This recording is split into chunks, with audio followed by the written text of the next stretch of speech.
going on, guys? So I appreciate you guys for checking out the channel, checking out to give me some more views. I noticed that the videos have been sharing. Keep it up, I appreciate it. Just, same thing, just keep sharing, liking the videos, and leave some comments below on what you think about the build so far. And I appreciate you guys for watching. So let's hop into it.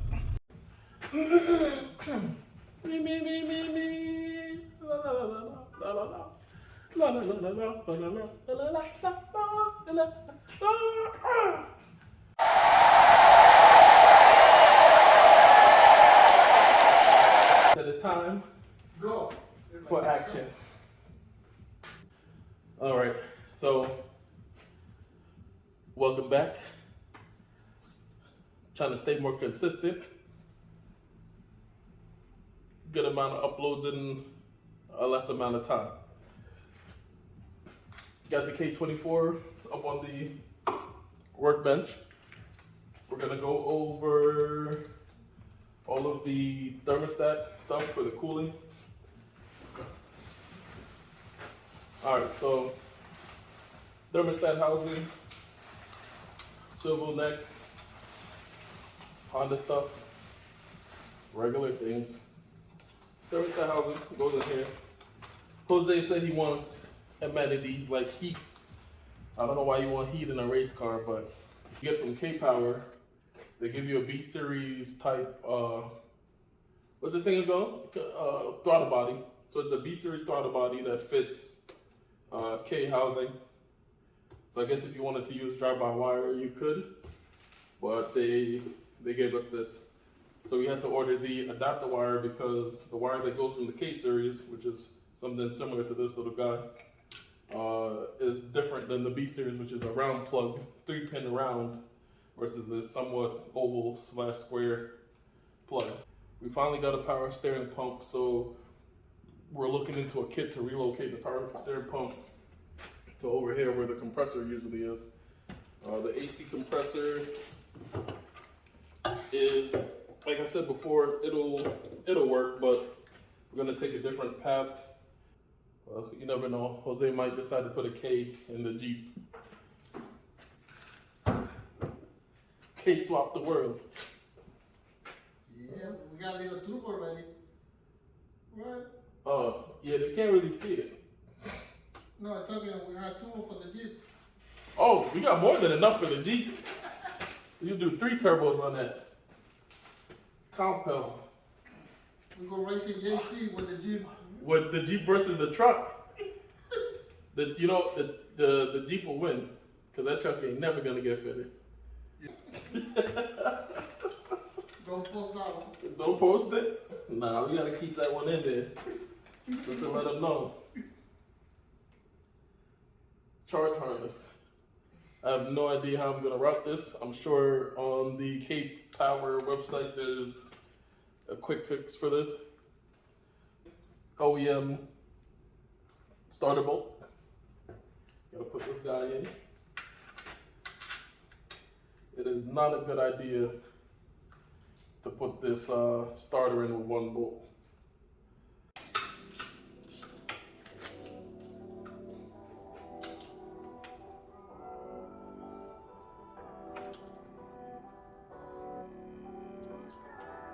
Alright, starter's in.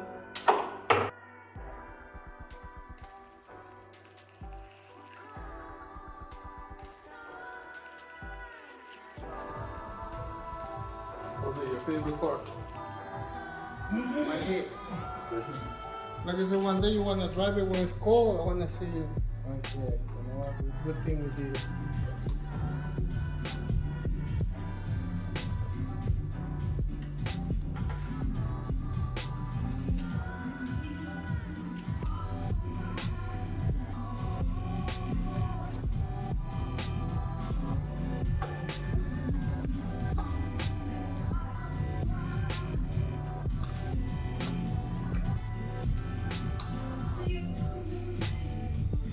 Oh, that's good.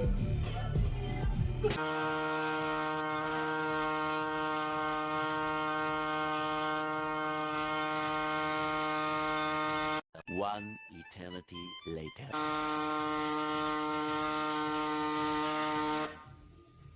I'm gonna be here a long fucking time with this thing, man.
Next step is to pull out the brake booster. Obviously I gotta get under here, it's pretty dark.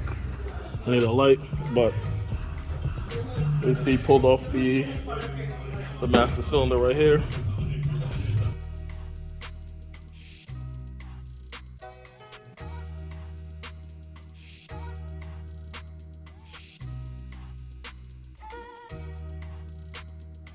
So yesterday I pulled out the brake booster. Jose's already gotten in here, starting to clean up the firewall. So basically I used a step drill, drilled it down to whatever size this was, which was about 3/4. Not about, it was 3/4. He sent it out to get welded because the welder right now is acting up. So I couldn't get to weld it myself. So before we drop the engine back in, gotta put back the brake booster, get the mounted, and to be honest, that's really it. Oh, I'm gonna change these lines while it's out the way.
Woo! So I appreciate you guys for watching the video. If you've made it this far, please just hit the like button, hit the subscribe button. It's gonna help us out to grow the channel. There's some more stuff to button up on the car. We just got it back in on the car, on the engine and transmission. So we just got that back in. We got to make a bracket next. And then we also need to get the drive shaft made to go with the new setup. Since we're using the 330 transmission, it's a little bit longer. So that means we have to shorten the drive shaft. So, you know, things like that is coming up in the channel. Again, man, like button, subscribe, and stay tuned for the next one for the rest of the build.